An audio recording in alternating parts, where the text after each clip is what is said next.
Sama Pak, dengan Beda, Alkitab Pak. sama. Kitab suci Kristen cuma 66 kitab.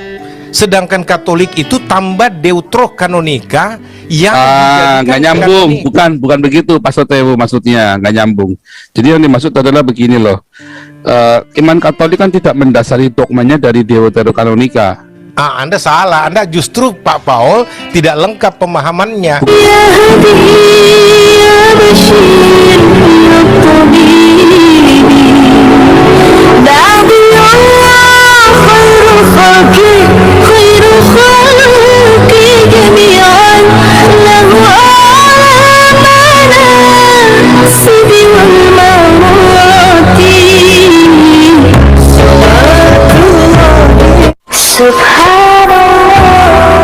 Once again, Bismillahirrahmanirrahim. Assalamualaikum warahmatullahi wabarakatuh. Kaum muslimin yang dirahmati Allah, semoga Allah senantiasa curahkan segala rahmat, segala nikmat yang berkepanjangan dan tiada akan berhujung dari dunia hingga akhirat insyaallah.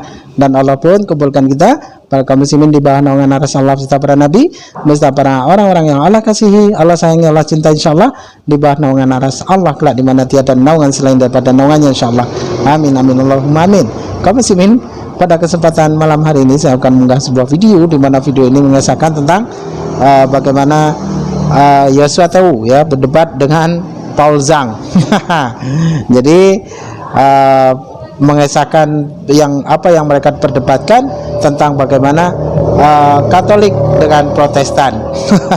Bikin kita ketawa kaum muslimin. Oke, demikian kaum muslimin videonya. Ini Pastor, walaupun orangnya nggak jelas semua, tapi satu semua informasinya ini. Ini macam suara Jibril, tidak terlihat namun ada suaranya. Wih sih. Harus tidak terdengar. Lanjut Pak. Sebentar, saya mau nanya ini soalnya isunya santer banget. Apa itu? Tentang Katolik itu loh. Ada tiga, saya mau tanya tiga, tapi ada tiga hal. Saya mau tanya yang Katolik dulu ya. Ada tiga, tapi saya mau tanya Katolik dulu. Apakah seorang apologet Joshua Tewu, ya ini sebagai seorang apologet atau menolak bahwa Katolik adalah bagian dari Kristen? Oh, justru saya lihat itu kompensasi politis di zaman itu ketika kekristenan sedang berkembang dalam diasporanya di luar Israel, di luar Yerusalem. Lalu kemudian itu menakutkan pimpinan politik ketika itu, kalangan Konstantin, sehingga mereka tidak akan mungkin bisa melawan pergerakan yang begitu luar biasa, revival yang luar biasa itu. Lalu akhirnya pemilihannya ya rangkul beberapa orang Kristen yang belum betul-betul apa ya istilahnya, belum betul-betul lahir baru mungkin tanda kutip menurut pendapat saya ya, yang masih punya orientasi kekuasaan politik, lalu kemudian dirangkul dan kemudian menjadi elit politik. Lalu kemudian terjadilah konsensus bahwa kekristenan dijadikan agama. Itulah pertama kali kekristenan dijadikan agama, padahal Yesus datang bukan untuk mendirikan agama. Nah ini perspektif Joshua Tewu loh Pak. Artinya ini tidak perlu harus diaminkan atau apa, tapi tinggal silakan diperiksa jejak sejarahnya. Ya saya sendiri menganggap bahwa dari awal kekristenan itu tidak didesain untuk menjadi agama, apalagi agama-agama seperti agama-agama Kristeni, Nasrani yang agamaistik, yang saya suka bilang begini, Brother Paul, simbolistik, ritualistik, seremonialistik, sakralistik, yang persis copy paste-nya sistem kantong kulit yang lama, yaitu Yahudi, agama Yahudi. Padahal Yesus sudah keluar dari sistem itu dan membawa sebuah pembaharuan bahwa kekristenan itu berbicara tentang relasi yang terbangun antara sorga dan bumi tanpa agama, gitu loh. Tapi kemudian ini menjadi menyimpang jadinya. Tapi saya percaya tidak semua kekristenan waktu itu tersedot di dalam agama baru yang namanya Katolik ketika itu, Pak. Ya, ada kekristenan yang boleh dikata berdiaspora secara kalau kita bicara underground, yang tidak terlihat karena tidak terekspos oleh dunia politik misalkan. Nah, ada 4 yang saya tahu, nggak tahu kalau ada lebih.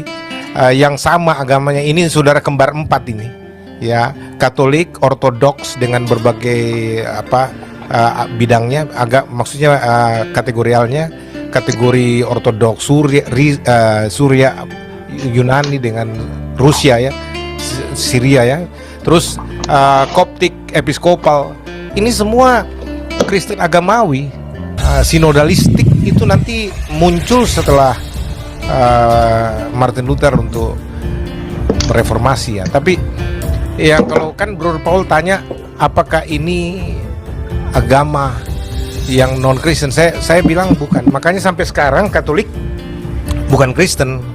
Dia di dunia dia agama sendiri. Nah, kekristenan itu sendiri. Di Indonesia secara sederhana kita lihat dua direktorat toh. Direktorat Katolik sendiri, direktorat Kristen sendiri.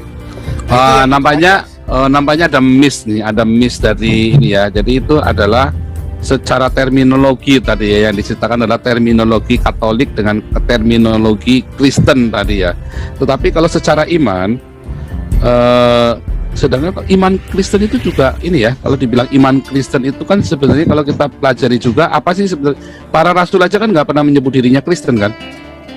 Iya, karena itu kan kata Kristen sebenarnya itu kan semacam labelisasi yang diberikan pada waktu itu kepada pengikut-pengikut Kristus, pergerakan ini. Nah, jadi kalau bilang Katolik bukan Kristen secara terminologi, secara historis dan terminologi tentu begini, nggak nyambung ya jadinya. Konteksnya bro. Konteksnya jadi nggak nyambung, iya. Artinya begini. Jadi di satu pihak bicara, memang iya Katolik bukan Kristen, tetapi secara iman kepada Yesusnya, apakah Katolik diselamatkan nggak? Ya pertanyaannya, Yesusnya sama nggak Yesus yang lain? Yesus yang sama itu definisinya apa? Yesus sama dan Yesus lain itu? Iya, karena ada beberapa kriteria teologis yang secara dogmatik itu agak berbeda Yesusnya Katolik dengan Kristen. Misalnya?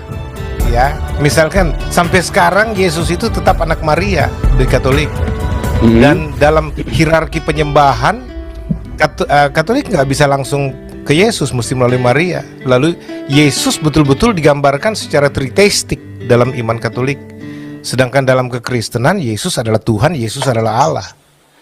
Itu contohnya. Dan saya tapi tetap kita menghormati. Saya sendiri menghormati Katolik. Saya sendiri sekolah dari SD sampai SMA Katolik. Saya punya banyak pengalaman di Katolik sendiri, dan saya tetap menghormati sebagai sebuah agama sama dengan agama-agama lain. Tetapi kalau bicara akidah, iman, saya tetap dibilang saya tidak seiman dengan Katolik. Ya, berarti nampaknya ada yang miss di situ, karena kalau menganggap Katolik triteistik, kalau saya sendiri enggak loh. Katolik itu trinitas loh. Bukan triteistik. Ya justru itu bro, termasuk sebenarnya semua doktrin teologi itu mulai bermunculan, mulai dipatenkan ketika Kristen pertama kali menjadi agama. Ya, tapi itu yang saya bilang tadi, tidak semua kekristenan loh. Jadi sebagian terserap ke dalam agamawi, ya, organisasi agama, sebagiannya tetap. Nah, Anabaptis sendiri kan itu pergerakan yang dari awal, misalkan contoh, yang tidak terhisap pada semacam kristalisasi agamawi di Katolik dan kemudian Ortodoks, Episkopal, Koptik dan lain sebagainya. Gitu. Nah, tapi ini kita berbicara pandangan masing-masing ya Pak, dan saya tetap menghormati kalau bukan untuk perdebatan, itu memang kita hanya pengen tahu aja. Betul. Jadi bukan untuk didebat, karena memang itu kan pendapat ya, bukan untuk didebat memang. Betul. Kalau misalnya, apakah orang Katolik ini menurut Pastor Tewu adalah saudara di dalam Tuhan Yesus bersama dengan Pastor Tewu? Ya karena di dalam Katolik juga ada macam-macam. Saya baru bicara sama Romo Antara kemarin dalam program saya, ada satu video yang kami buat bersama itu. Ya memang ada beberapa yang kita tidak layak tayangkan karena agak internal dan eksklusif. Ya kami dapatkan kesimpulan Pak Paul bahwa di Katolik sendiri ada yang namanya beberapa sekte, faksi ya, atau sektenya mereka ya. Ya termasuk friksi. Nah, jadi tidak bisa digeneralisasi juga. Tapi I see. Ya. ada orang-orang Katolik sendiri, walaupun dia dalam kelembagaan agama Katolik, tapi dia beriman seperti yang Alkitab katakan, iman kepada Yesus Nah, Alkitab. jelas Ya sekarang. sudah, kita saudara seiman. That's the point. Oke. Memang pada kenyataannya orang karismatik sendiri juga banyak sektenya. Orang Kristen Protestan pun banyak sektenya juga, ya kan? Tetapi di satu pihak ada orang-orang Kristen yang memang lahir baru dan ada yang tidak lahir baru. Tetapi mereka menyembah Tuhan Yesus, ya kan? Pada kenyataan Tapi juga pada seperti itu. prinsipnya Pak Paul, sebenarnya yang ingin saya juga katakan, kenapa sih kita nggak bisa duduk bersama seperti ini? Teman-teman, saya Ya, tahu kita betul. banyak sekali perbedaan satu dengan yang lain. Tapi kalau kita duduk bersama, kita bisa sharing bersama. Betul. Bahkan kita bisa duduk dengan yang lain-lainnya betul-betul secara perbedaan sangat signifikan, tetapi kita nggak ada masalah. Kok sama teman-teman tertentu kok langsung main Betul. maki-maki, menghakimi, hujat-menghujat dan sebagainya? Saya bingung, Pak. Masuk neraka lagi. Pak Tewo, bukankah awalnya tuh Katolik, maksud saya Kristen itu awalnya adalah Katolik? Oh, bukan, Pak. Bukan begitu. Jadi ceritanya tadi seperti banyak orang yang Pastor Tewo itu ya, tadi cerita itu benar. Jadi memang banyak orang Kristen nggak ngerti. Oh, kita ini dari Katolik dulunya. Enggak begitu. Karena dari zaman Konsili Nikaya pun sendiri itu sudah terpecah dan ada orang yang tidak masuk di dalam ikut-ikutan Konsili Nikaya. Ya, termasuk orang-orang Montanis ini nggak termasuk. Nah, makanya saya suka ngeledekin orang yang Trinitas akar-pakar itu kan. Saya ini orang Montanis. Karena kan saya percaya nubuatan, bahasa roh, ya kan, kesembuhan ilahi. Sebenarnya kan orang-orang sejak zaman Konsili Nikaya kan mereka udah nggak ada suara Tuhan, udah begitu kan. Nah, hal seperti itu. Nah, yang dimaksud Pastor Tewi itu seperti itu tadi ya. Jadi tadi ada satu sejarah yang missing, yang kemudian diklaim oleh secara umum teolog-teolog secara umum bahwa Protestan itu dari Katolik. Jadi garisnya cuma Katolik doang gitu. Enggak, zaman itu sudah banyak sekali sekte-sekte, terus merasa oh yang nggak dari Konsili Nikaya ini sesat. Belum tentu juga. Makanya tadi saya di awal bilang kan, Konstantin itu dibaptis sama Unitarian loh, bukan sama Trinitarian. Kan banyak yang nggak tahu kan. Kalau si Santo Konstantin itu yang digadang-gadang sama orang Romo Biantoro segala macam itu kan, itu kan santonya orang Katolik dan orang Ortodoks yang nggak pelindung Kristen. Itu dibaptisnya Unitarian bukan Trinitarian. Jadi Ya, atas nama jadi terus masuk neraka apa akhirnya masuk memang surga Konstantin? Yang menjadi gitu. ukuran, Pak, ya itu Yesus Alkitab saja, Pak, yang kita ini. Karena Orang Katolik pun banyak yang Yesusnya sesuai dengan yang di Alkitab.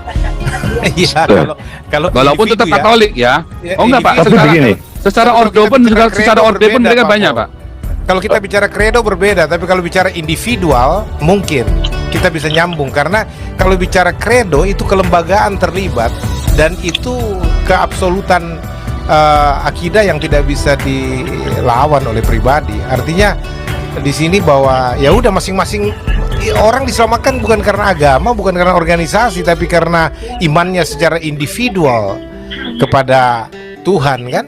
Nah, bagi saya Alkitab adalah kitab suci yang menjadi patron, menjadi pedoman yang kita semua harus diukur berdasarkan Alkitab, parameter tunggal bagi saya. Nah, sehingga ketika kita mau bicara Yesus, bicara keselamatan, oke, di mana di Alkitab Yesus yang mana yang Anda maksud? Karena 2 Korintus 11 ayat 4 itu bilang ada Yesus yang lain, bro. Nah, Kalau definisi Yesus yang lain menurut Pastor Joshua Tewo itu yang apa? kalau Yesus yang lain itu yang misalkan Yesus Atau pribadi. Yesus apa yang dimaksud? Yesus yang benar itu Yesus yang apa? Nah, gitu aja. Kalau Yesus yang lain kan banyak. Yesus apa yang benar gitu loh. Yesus yang Alkitab sampaikan, perkenalkan, Pak, yang adalah Tuhan itu sendiri, Allah itu sendiri, juru selamat tunggal bagi semua manusia dan menjadi persyaratan mutlak keselamatan bagi setiap manusia. Siapa yang tidak percaya Yesus yang dikatakan Alkitab ini, ya tidak diselamatkan. Kalau dia percaya Yesus, tidak peduli dia dari mana lembaganya, dari mana kebangsaannya, asal dia percaya Yesus sebagai sang juru selamat tunggal itu, dia diselamatkan. Ya, Saksi Yehova percaya loh. Saksi Yehova, Yesusnya beda, Bung. Itu kan Yesus yang lain dalam pandangan iman Kristen. Karena saksi Lainnya Yehova, di mana? bedanya dong, karena di dalam doktrin utama saksi Yehova itu mengatakan bahwa yang namanya saksi Yehova itu, bro, itu apa? Yang namanya Yesus itu adalah manusia unggul, diciptakan untuk menjadi perantara antara Yehua dengan manusia. Yehua sendiri bukan Yesus. Yesus itu manusia unggul yang diciptakan khusus menjadi juru selamat. Saya lama di saksi Yehova belajar ininya, Pak. Saya bahkan duduk dengan orang-orang elit. Kalau ada penatua saksi Yehova boleh tahu. Saya ikut di Senayan beberapa kali menjadi undangan VVIP bersama-sama dengan pembicara-pembicara dari Belanda, dari luar negeri. Ya, cuma dua hal utama yang saya tidak jadi bergabung sama saksi Yehova. Karena apa? Kitab sucinya berbeda. Kedua, Yesus bukan Tuhan, Yesus bukan Yehova ketika itu. Makanya saya tidak ini. Tapi kalau bilang moralnya, saksi Yehova jauh lebih bagus moralnya dibandingkan hampir semua moral kekristenan yang ada ini. Kalau saya sih pendapat seperti itu. Pak Joshua, Ya. Kristen yang Bapak ikuti itu apakah setelah Martin Luther itu keluar dari Katolik, Pak? Kristen mana yang Bapak ikutin selama ini? Ini pertanyaan bagus. Jadi Pak, saya ini memang lahir besar di keluarga Kristen Protestan. Ya, boleh dikata gereja-gereja mainstream. Ya. Tapi kemudian saya bertumbuh, saya berkembang. Setelah istilahnya seperti bayi, tadinya dikasih makan. Setelah saya bisa makan sendiri, Pak. Dan kemudian saya posisi sekarang bisa kasih makan orang gitu loh. Nah, setelah saya makan sendiri, saya mesti bikin sendiri, saya cari sendiri, saya masak sendiri, saya belajar sendiri. Nah, dalam proses ini analogi ya Pak Hendro. Jadi saya bertumbuh dan saya mendapati bahwa saya harus mengikuti jejak kekristenan para rasul yang dicatat Alkitab. Sudah, karena kalau kita mau berpegang pada alur sejarah Pak Hendro, kita bingung sejarah yang mana yang benar ini. Karena ada begitu banyak versi sejarah Pak. Ya, Katolik punya versi sejarah sendiri.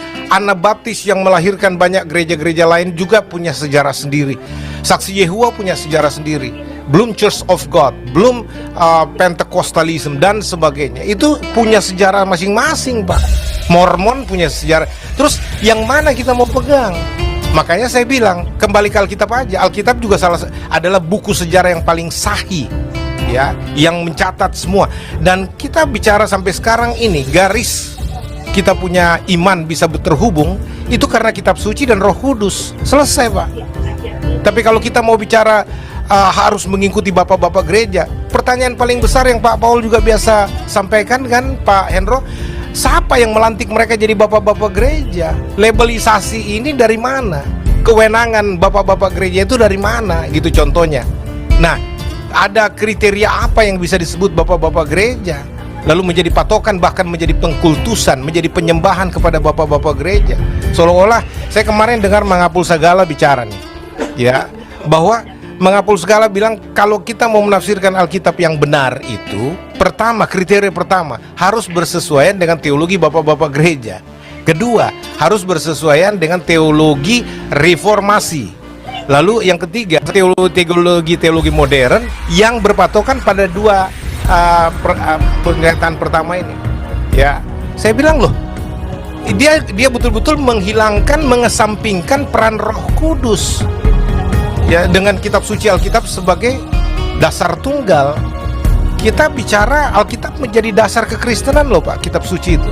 Dan Roh Kudus diberikan untuk membuat kita mengerti, memahami kebenaran firman Tuhan yang dinyatakan di dalam kitab suci Alkitab itu. Tapi Katolik kan sama Pak, sorry. Kalau Kristen kan pengikut Kristus, Katolik juga sama dengan kitab suci yang sama. Apakah ada dua Tuhan dengan satu kitab suci yang sama? Beda Pak Hendro. Kita mesti jujur akui, kitab suci Katolik kan beda, makanya di agama sama dong Pak. Sama Pak, dengan Alkitab sama. Kitab suci Kristen cuma 66 kitab. Sedangkan Katolik itu tambah Deuterokanonika yang nggak nyambung, bukan begitu Pastor Theo maksudnya, nggak nyambung. Jadi yang dimaksud adalah begini loh. Iman Katolik kan tidak mendasari dogmanya dari Deuterokanonika. Anda salah. Anda justru Pak Paul tidak lengkap pemahamannya. Bukan. Jangan, bukan gitu Pak. Jadi gini Pak. Itu saya tahu persis, percaya deh. Sebagai kitab kanonik loh Pak. Iya, itu kanonik, tetapi bukan sebagai dasar dogma dari Katolik Pak, Deuterokanonika itu. Karena di dalam Deuterokanonika sendiri itu kan adalah sebuah jembatan dari zaman Maleakhi ke zaman Yesus yang waktu itu vakum, nggak ada sejarahnya. Lalu apa yang terjadi dari zaman Maleakhi sampai zaman Yesus? Itu dasar dari Deuterokanonika. Pak Paul, banyak tradisi-tradisi liturgia, upacara-upacara suci yang menjadi paralel dengan kepercayaan kitab suci sendiri yang disetarakan, Pak. Itu dibangun berdasarkan tafsir dan pemahaman-pemahaman Deuterokanonika. Ini bukan rahasia ini, Pak. Bukan, Pak. Liturgi itu bukan bagian dari iman Katolik, Pak, tapi dari mengaplikasikan iman Katolik, Pak. Nah, ini perspektif Pak Paul ya, tetapi bukan, Pak. Karena kan begitu, Pak. Karena upacara suci itu dijadikan. Saya kan pelayanan di organisasi Katolik dengan pastor-pastor Katolik, Pak. Itu Ya, sempat sama, saya juga tanyakan. hidup di Katolik, Jadi Pak. mungkin kalau Katolik di Indonesia yang Bapak pikirin mungkin karena saksi Yehova yang Bapak cerita tadi beda sama saksi Yehova yang di sini. Nanti dalam waktu dekat saya akan menghadirkan saksi Yehova yang dari Belanda. Dia penatuannya saksi Yehova di Belanda. Bukan di satu gereja kecil tapi di organisasi besar yang di Belanda saksi Yehovanya ya. Jadi penatuannya dia teolognya. Penilaian itu tidak berdasarkan orang perorangan, Pak. Bukan, makanya ini kan kita Tapi mewakili berdasarkan doktrin secara kitab. umum. Kitab dan doktrin saksi Yehova. Saya punya buku itu ada deret semua itu tentang saksi Yehova, Iya. buku-buku doktrinnya semua, Pak. Jadi begini, tidak Pak. bicara dari bukan. perorangan, Sebentar, tapi Pak. literaturnya yang Bukan kita untuk bicara. bukan untuk didebat. Makanya dari tadi saya kan tidak mendebat tadi pendapatnya Pak Tewu tentang Yesus yang lain atau segala macam. Saya hanya menanya, hanya untuk informatif. Karena kalau untuk perdebatan itu nanti bisa lama. Apalagi Ya, kita mendebat orang Katolik yang kita sendiri bukan Katolik kan. Nah, nanti kita Nah, terjebak ini yang di saya dalam. bilang tadi perspektif saya begitu, Pak. Paling tidak Iya. bilang ini perspektif saya. Itu perspektifnya Yosua Tewu. Jadi teman-teman juga harus ngerti ya bahwa waktu Yosua Tewu belajar tentang Katoliksitas, perspektif yang didapat adalah itu. Nah, karena nanti teman-teman yang di live kan bilang ini kalau bukan Katolik jangan cerita Katolik dong, kalau nggak ngerti Katolik. Nah, saya tadi hanya bilang tadi supaya jangan terlalu bablas bahwa meluruskan Pak itu tadi bahwa Alkitabnya beda karena pada kenyataannya sama-sama pakai cetakannya LAI kita. Iya. Dan itu yang- cuma numpang cetak, Pak. Iya, sebentar. Tidak masuk dalam. Jadi begini, Pak Paul. Sebentar, Jadi Pak. Yang berbeda, sebentar, Pak. Oke. Yang berbeda dari Katolik dengan Kristen, Alkitabnya cuma di Deuterokanonika, tetapi isinya Matius 1 ya sampai Wahyu 22 ya dari kejadian 1 sampai Maleakhi 86 itu sama ceritanya itu ya. Sama, cuman beda di Deuterokanonika, tapi huruf teksnya itu semua sama. Nah, yang kita membedakan hanya Deuterokanonika.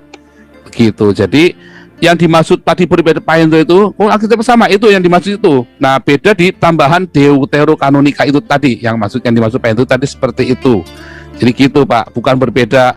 Matius 1, kejadian 1, pada mulanya alam diciptakan, terus di Katolik pada mulanya alam diciptakan Maria, kan nggak begitu kan? Maksudnya seperti itu gitu loh, Pak. Nah, kalau saksi Yehova jelas-jelas juga berbeda dari dia punya sumber penerjemahan, Pak.